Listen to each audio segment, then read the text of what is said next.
What's going on, Carlos? Carlos back in the building. Yes, I am. How's it going out there, guys? Just wanted to kind of do a quick update, tell you where I'm at, also give you some pointers, some more keys to financial wealth. One of the things, and I'm gonna try to slow this down because I'm just so much knowledge, and people say, "Hey, you drop too much at one time." So I want to drop a few nuggets to help you get wealth. We will go into a little bit, not today, but some things that hit my mind. There are 7 keys to building wealth, and that is found in scripture also, because I don't know if I told many people I am a pastor too. And really that text comes out of Deuteronomy chapter 8, and it says, remember, it says, and you shall remember the Lord your God, who gives you the power to get wealth. And I don't know who I'm talking to, and you don't have to tell me your business, but I will tell you this: there are principles that come up out of the Bible. The Bible first says, and you. That's the first step. That's the first key. You got to remember it. It's not your neighbor. It's not your friend. He's not talking about them. He's talking about them, but this is a time I'm going to ask you to be selfish. He's talking about you. He says, and you. He's saying you should remember. That's the first step. The second thing he says, because it's about you, you got to take your financial wealth personally. It is a personal deal. You have the power to choose your own response to what happens to you in life and to be proactive rather than reactive. A lot of us are being reactive in light of what happened in 2020. And I don't know if you lost a job, you lost wealth, or you lost a business. In 2022 there was a lot of losses for people, and you have the power to choose your own response to what happened to you in 2020. And so now the Bible says, and you shall remember. This is a shout, because this is a hallelujah point, because I shout because it's about me. He says, and you shall remember. Then the second thing he says is that you shall remember. That's the second thing, the Lord. Now, why I say that's important, because when I look at that, it makes me shout, because I understand what he's saying here. He says, remember, because what happens is, to a lot of us, when we get to the mountaintop, when we get to a level of success, we forget about the Lord. He says, and you shall remember, because it's like when we go into flight. And if you ever been on a plane, what happens is, or if you ever climbed a mountain or seen someone who climbs the mountain, when you get to the mountaintop, there is fog at the top. And so that says one of my senses is impaired, because when there's fog, I can't see. And when we get to the top, we can't see clearly. Sometimes we lose focus. And what 2021 is about is that we need to refocus. So we need to bring into vision our plans, our goals, our aspirations. So now also what happens at the top, so that means we can't see God sometimes. We think it's all about us. And so just like when we get into flight, we forget about all the people who helped us get there.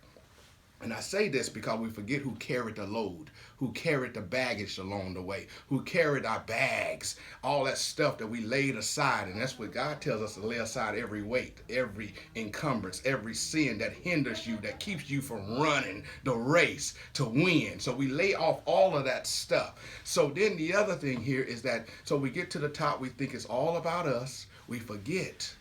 And sometimes what happened to some of us in 2020, not saying all of us, I'm talking to not to you that's on the podcast or this channel, I'm talking to those who are not listening. So he said, so some of us get to a level of success and we forget who helped us get there. And so sometimes we have to be knocked down off our high horses so we can remember all of the people who helped loaded the plane, all the people who checked us in, all the pilots who helped us get into flight. We got to remember those who assist us, who fed us along the flight. And so now he says, remember the Lord God. It is him who gave us the power to get wealth. And so I just want to say this to you: you got to get connected, get plugged into the power source. When you get connected and plugged into him, you remember that it's God who helps you to get wealth. Now, with that being said, here's some things, some keys I want you to take with you. That there's some principles to wealth. You got to find a target. What is my target? When I say target, the number one thing is, what is that number that I need to be targeting at? Because that's the law of the scoreboard. There's in basketball, in football, and all types of sports, you have a scoreboard. If you don't have a plan, a scoreboard for your life, then what targets, what goals, how do you know that you're behind? How do you know if you're ahead? How do you know how to play the game? Because you don't have a specific plan, a target to hit. Now, CNN says that target to retire, if you have no other income coming in, no other income streams, you're a businessman or you're striving to be in business, and you want to retire, that number is around 4 million, 5 million. I like to say that number that need to retire is around 10 million. With all the inflation, all those things, and you got to figure out what that target is for yourself that you're going to need to retire. If you had no other passive income, you were to retire in 25 years or 10 years or whatever that may be.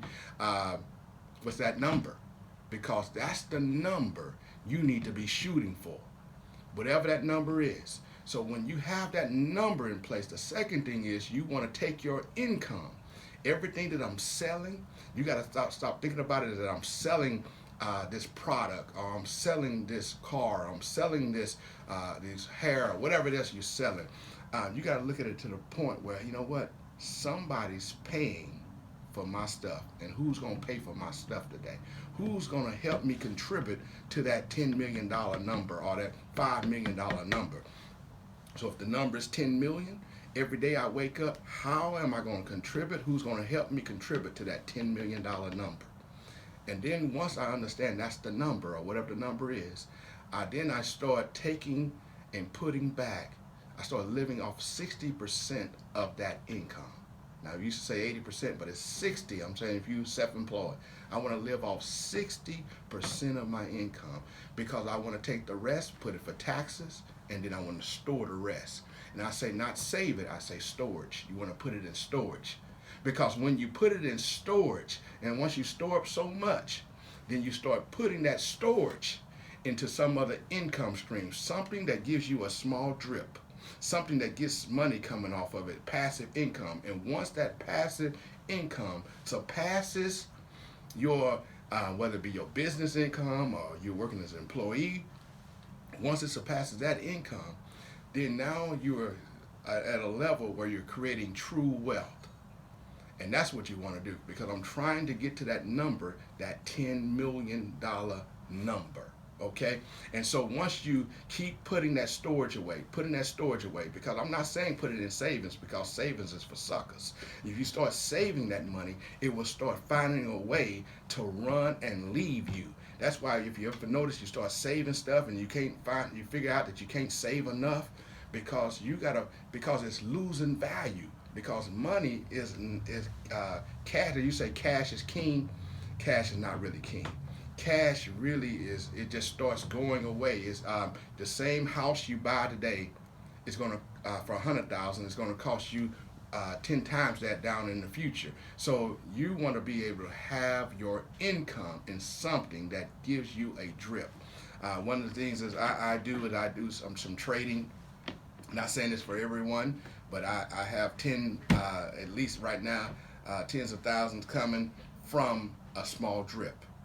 Whether it be 10% monthly trading something, or maybe 10% a year. I don't know what you're doing, but you need something to create a drip. And then you start turning on multiple faucets, giving you drip. And after a while, you got a big old puddle just keeps coming in every way. And then also a tidal wave. Now the house is just flooded. And now you're at a point, now you got these drips paying for your luxury lifestyle. That's what you want. You turn on different drips, one for wealth building, one for luxury, one for paying taxes, one for income producing other business opportunities. And you got all these different drips, all these different faucets. So now you got multiple streams coming into your household that's coming through you. And what you do with those streams, you start blessing others. That's my thought for today.